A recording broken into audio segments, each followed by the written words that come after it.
کتاب حصن المسلم، باب روزمرہ کی دعائیں، قحط سالی سے بچاؤ اور بارش کی دعائیں۔ نمبر 1، اللہم اسقنا غیثا مغیثا مریعا مریعا نافعا غیر ضاد عاجلا غیر آجل۔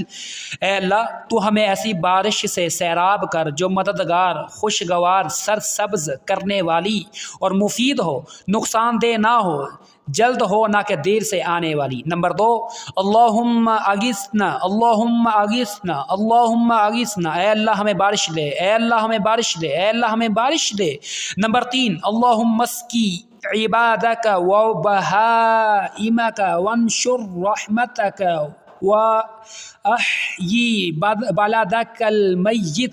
اے اللہ اپنے بندوں اور اپنے چوپایوں کو پانی پلا اور اپنی رحمت پھیلا دے اور اپنے مردہ بنجر بے آباد شہر کو زندہ کر دے۔ اور یہی باب جاری ہے۔